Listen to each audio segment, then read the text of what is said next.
So we're going to talk about the head and neck since we're on the AYRx number 2 in our Therapeutix program, and talk about like that. So we just went through training wheels, which is just amazing for tractioning the neck. And the neck is one of those things that gets strained quite a bit. And exercise, particularly strengthening the core. We talked a lot about that when we were doing the intermediate training, how a lot of people are pulling on their neck and straining their neck. And so we're going to talk about Chillaxin arms and why I use Chillaxin arms for everything.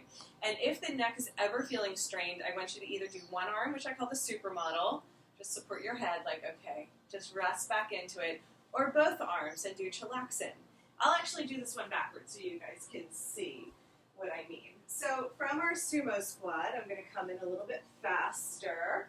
I'm going to use my fingers interlaced, and it's not like this. A lot of people just do this. It's really like a table, a little platter. My elbows are going to pull apart, not pressing back because that's actually straining the joints. I'm pulling the elbows straight away from one another. Okay, so strong clasp, pulling the elbows into a flat plane. And then when I press back, I just want you guys to notice what happens here. I'm pushing the back of my head into my hands to open up the neck and chest. Okay, so it's not Chillaxin arms and then just keep looking forward. Okay, I've seen a lot of people like this, you know, in class and in the workshops. It really is, notice my upper thoracic spine is arching and lifting, so my sternum is pointing towards the sky, and my head is resting back into my hands. So I use Chillaxin arms, which we incorporate into so many poses as its own neck therapy, neck and head therapy, because we want to support the head at any time. If we're doing any exercise, if the head and neck are feeling strained, just support it. Just support it until we get the alignment down. And once we get the alignment down, it is much easier to keep the neck happy. But we're rearranging our posture. And so what we're doing here with the Chillaxin arms, when I say rearranging the posture, I can tell that there's still a question mark on some people's face, like what do I mean by that? So what we're doing is we're bringing the shoulders back and opening them up. A lot of times the shoulders are closed for people, and therefore there's a concave chest. There's a roundedness in the upper back. This is an issue for the C7 joint, which we're going into next, okay? And the shoulder blades are kind of pulled off the back, and we're trying to get the shoulder blades back onto our wings on our back again. And so this idea of opening up like this, so hands up. So I call it flexing in a lot of the poses because a lot of people, they hook like this, and you can see the shoulder closes when the hands drop to the waist. So you'll hear me quite often say flex and bring your hands up. And then other people, like, they're always looking down. Always, no matter what pose. And I want you to just notice what's happening with my cervical spine here when I look down. Okay? So when we look up, we're doing this whole rearranging of the posture where I'm pressing the back of the skull into an invisible wall to get the sternum to lift. And because we're not used to this chin level with the earth, we're using the hands and the Chillaxin arms to help us press back into something.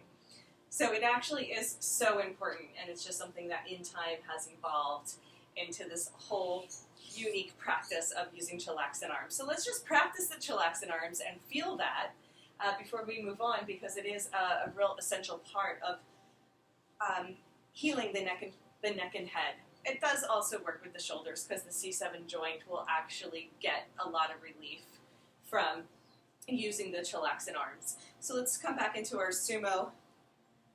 Nice and easy, sliding in. Nice and easy is going to be our expression for the whole day. Okay, 10 and 2 on the mat. Immediately go into your Chillaxin arms here, even in sumo. And I want you to press the back of your head into that invisible wall. Now, don't just kink your chin up towards the sky, okay? I want you to keep the back of the neck long. Nice, strong hold with your hands so you can press into that platter. Can you feel the difference? Mm-hmm. What I'm talking about. Now, look at me and look at where you are. See how my chest is really arched and I'm pointing towards the sky? I want you to really press back into your hands, like I was talking about. It's not just this, right? It's really pressing back into your hands and feeling that lift through the sternum. All the way. All the way. That's it. So it's like we're in a back bend here, even though we're in our sumo. And then straighten the legs, and I want you to practice swaying from side to side in our weeping willow with that same intentionality of really pressing your head back into your hands and feeling what happens. And I know we've been talking about not flaring out the ribs, right? So engaging through the abdomen and pulling down through the pubic bone, connecting the rib cage to the pubic bone and pulling down so that you have this separation in the space where the sternum is lifting and the rib cage is still pulling down.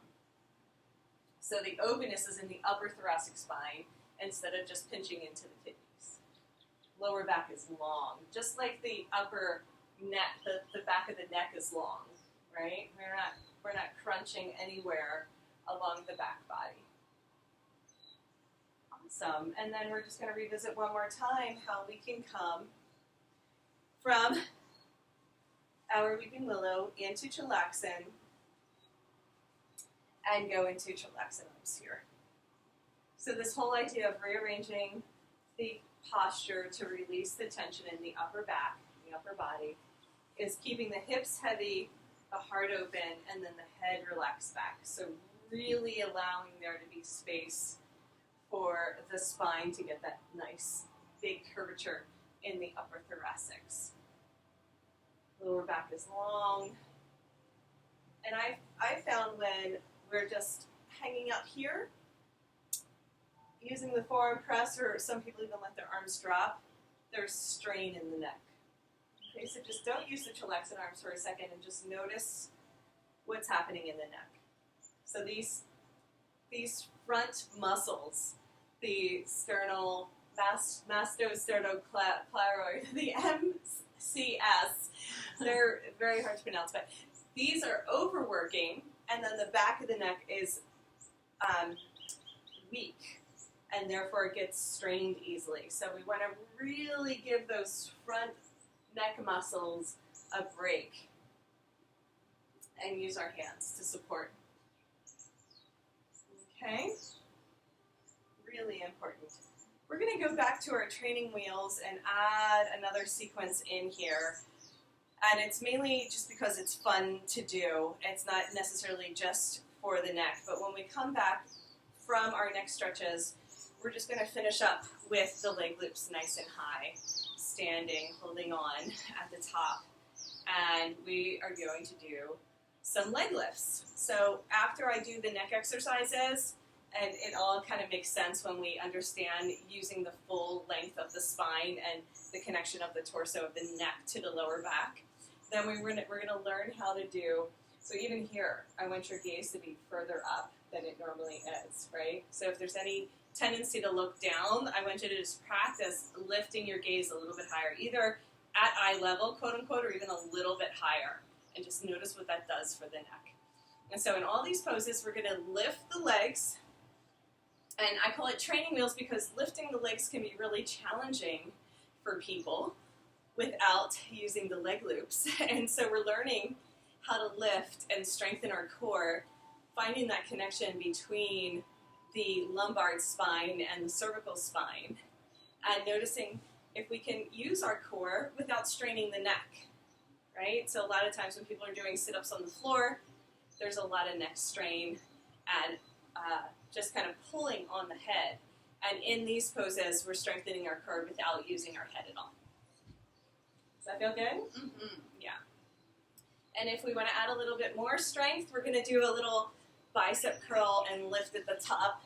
And also just notice, let the head be directly over the body, gazing up slightly. Now notice you can gaze up without tilting your chin up. So try to keep the chin level with the earth forever. That'll be our new alignment. Okay, so that's the end of the training wheel sequence as I add the little lift. Just wanted to finish that up. After we take the swing off the neck and put it behind the back, then doing the core exercises, the core strengtheners from here is really nice. We're going to come right back and get into our X Factor, which is one of our favorite sequences, and talk about the neck and shoulders in our next video. See you in just a moment. So come on out, take a little breath. We're going to start from standing.